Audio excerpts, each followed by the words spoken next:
तो नमस्कार दोस्तों, तो एक बार फिर से आपका स्वागत है हमारे YouTube चैनल में। तो ये वही दिल्ली वाली सीरीज जिसमें मैं कवर कर रहा हूँ दिल्ली में घूमने वाली मोस्ट इम्पोर्टेंट प्लेसेस। तो हम दिल्ली से आगे बढ़ते हुए आ चुके हैं आगरा की ओर। आगरा में हम आज कवर करेंगे आगरा फोर्ट। सो आगरा फोर्ट का निर्माण जैसा आपको पता है मुगल बादशाह अकबर ने करवाया था। 1565 में इसका निर्माण शुरू हुआ था और इसको फिर कंटिन्यू किया उनके बेटे जहांगीर ने और फिर शाहजहां ने और फिर औरंगजेब ने। 4 राजाओं ने मिलकर इसे पूरा निर्माण इसका कंप्लीट हुआ है। तो हम आगे बढ़ते हैं। सो दोस्तों, फोर्ट में एंट्री करने के लिए अमर गेट से आप घुस सकते हैं और ये अमर गेट राठौर के नाम पे इसका नाम पड़ा है, जो मुगल के पीरियड में एक प्रोमिनेंट नोबल हुआ करते थे। तो इस फोर्ट में एंट्री फीस जो है लगभग नॉर्मल इंडियन सिटीजन्स के लिए 50 रुपए है और अगर आप फॉरेनर है तो आपको 650 रुपये लगेंगे। तो हम आगरा फोर्ट के अंदर तक चलते हैं। तो यहाँ से जो आप रास्ता देख पा रहे हैं ये थोड़ा एलिवेटेड रास्ता है। सो यहाँ पर ही आई थिंक जो सोल्जर्स वगैरह रहते थे वो लोग यहाँ पर ही रहते थे। तो हमारे साथ एक गाइड भी जो चल रहा है वो हमें पूरा एक्सप्लेन करते हुए चल रहा है। ये गाइड हमें एक्सप्लेन करता है कि 75% जो इस फोर्ट का है वो अभी भी इंडियन आर्मी के द्वारा लिया गया है। तो दोस्तों, गाइड यहाँ पर ही हमें एक्सप्लेन करते हैं कि इस फोर्ट का निर्माण 4 जनरेशन में टोटल कंप्लीट हुआ था। पहले अकबर ने इसे बनाया, फिर उसे जहांगीर, फिर शाहजहां, फिर औरंगजेब ने इसे पूरा कंप्लीट किया। By third Mughal Emperor Akbar, and during the time of the Mughal, 4 king was built this fort, 4 generation. First Akbar, Akbar son Jahangir, Jahangir son Shah Jahan, and Shah Jahan son Aurangzeb. So all 4 completed. तो दोस्तों, guide यहाँ पर ही हमें रोक के ये explain करते हैं कि ये जो बीच वाला जगह है ये शाहजहां का मुख्य जगह है, जहाँ पर शाहजहां रहते थे और उसके अगल बगल में 2 अलग रहने की जगह है जो उनकी 2 बेटियों के लिए शाहजहां ने बनाई थी, जो शाहनारा और जहानारा 2 बेटियां थी। उनके नाम पे 2 महल यहाँ पर ही थे जहाँ वो रहते थे और इनका जो गुम्बज था वो ब्रॉन्ज का बना हुआ था। Roshanara Jahanara. Look in the right side, small palace, and same palace you can see left side. So both sides daughter palace.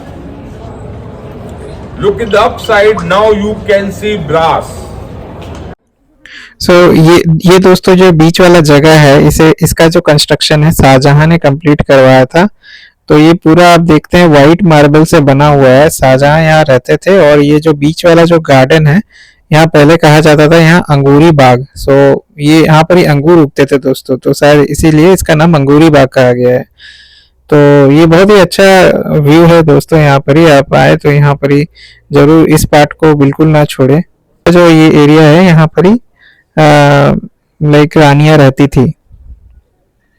ये दोस्तों ये जो एरिया है ये अंगूरी बाग है। तो ये अंगूरी बाग बहुत ही सुंदर पहले हुआ करता था। यहाँ पर ही पहले अंगूर वगैरह उगते थे लोग कहते हैं और यहाँ पर ही फाउंटेन्स भी थे, जो फाउंटेन्स फवारे की तरह चलते थे। पहले कोई इलेक्ट्रिसिटी या मोटर नहीं होता था, तो आम जनता ही इसको मतलब जो स्लेव्स थे वो ऊपर जाके टैंक भरते थे समय समय पर। तो दोस्तों, ये और एक चेक पॉइंट है जहाँ पर गाइड साहब हमें एक्सप्लेन करते हैं कि ये है शीश महल। तो यहाँ पर ही लाइक रानियों के लिए और जो शाहजहां राजा थे उस समय वो लोग रहने के लिए यहाँ व्यवस्था थी। ये बहुत ही सुंदर डिजाइन है दोस्तों अंदर से, इसका नाम शीश महल है। और यहाँ पर ही वो गाइड साहब बताते थे कि पहले कोई गेट या दरवाजा नहीं था, यहाँ पर ही पर्दे जो कालीन रहते थे वो यहाँ पर ही लगे रहते थे। और ये जो रूम है बहुत ही ज्यादा ठंडा है दोस्तों, क्योंकि ये पूरा मार्बल से बनाया गया है।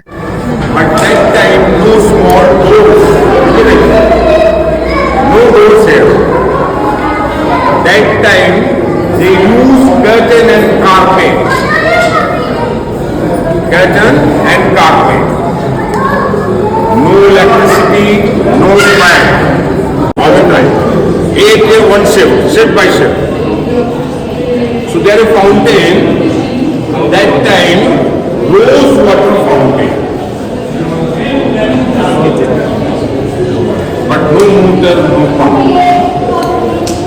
So by water pressure, by gravity, water tank up to the roof. तो दोस्तों हम आ गए हैं अब दीवाने खास वाले एरिया में। तो यहाँ से ऊपर से आप देख सकते हैं ताजमहल का व्यू। सो यहाँ से आप देख सकते हैं, यहाँ से ताजमहल करीब करीब 2-2.5 किलोमीटर दूर है। तो यहाँ से ताजमहल का एक बहुत सुंदर सा व्यू दिखता है दोस्तों। अगर आप यहाँ आए तो यहाँ से ज़रूर फोटोशूट करवाएं। तो बगल ही में दोस्तों यहाँ पर शाहजहां का लाइक यहाँ जो बोलते हैं ना कि यहाँ पर उसे कैद करके रखा गया था, तो यहाँ पर ही रखा गया था। यहाँ से वो ताजमहल का व्यू देख सकते थे।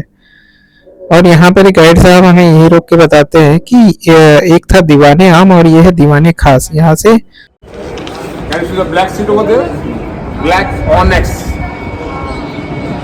So king was sit there and the prime minister was there.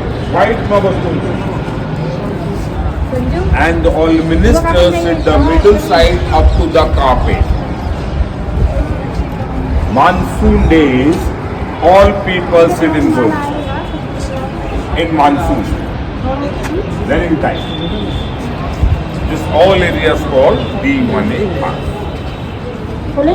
See, downside small room. And same room, this side also exit. So that time, while ladies shopping, Senator Veena Prasad, queen is not allowed to outside. That's why shopkeeper was came here and made the shop in the room. सो दोस्तों जैसा कि guide साहब explain कर रहे थे, ये वाला जो एरिया है ये है मीना बाजार। यहाँ पर ही जो शॉपिंग मॉल हुआ करता था रानियों के लिए। यहाँ पर ही राजा साहब बहुत सारे बाहर के शॉपकीपर्स जो थे बाहर देश से आते थे यहाँ पर ही सामान बेचने। जो रानियां लोग यहाँ से सामान यहाँ से खरीदती थी। इसका नाम है मीना बाजार। और बीच में एक बहुत सुंदर सा बड़ा सा गार्डन है दोस्तों, तो आप यहाँ से व्यू का मजा ले सकते हैं। तो दोस्तों अब हम आगे बढ़ते हैं। तो अब हम आ गए हैं दीवाने आम की ओर। सो यहाँ पर ही राजा साहब बैठ के आम जनता का समस्याओं को सुनते थे। तो यहाँ पर गाइड साहब हमें एक्सप्लेन करते हैं कि जब यहाँ पर म्यूटिनी ऑफ वॉर चल रहा था तो उस समय में यहाँ पर ही एक उस टाइम ब्रिटिश रूलर का यहाँ पर यहीं पर ही दफनाया गया था। War going on, immunity war going on, so that's why I buried him here. Is the Englishman John Russell Colvin. तो ये वाला जो एरिया है दोस्तों आप देख रहे हैं, यहाँ ये इसे कहा जाता है दीवाने आम। और यहाँ पर ही जो ये जो थ्रोन आप देख रहे हैं, यहाँ पर ही राजा अकबर यहाँ पर बैठते थे और अपने जनताओं का जो समस्याओं को सुनते थे। तो ये था दोस्तों आगरा फोर्ट। आगरा फोर्ट को मैंने पूरा कवर करने की कोशिश की। एक्चुअली आगरा फोर्ट में 75% जो है इंडियन आर्मी ने लेकर रखा हुआ है, तो हम लोग 25% ही यहाँ पर ही अलाउड है नॉर्मल सिटीजन्स को देखने के लिए। तो आई थिंक आपको ये ब्लॉग अच्छा लगा। मैं कोशिश किया सब जगह कवर करने का। थैंक यू ब्लॉग में बने रहने के लिए, और लाइक शेयर सब्सक्राइब करना ना भूले। तो मिलते हैं नेक्स्ट ब्लॉग में। Thank you, bye bye, take care.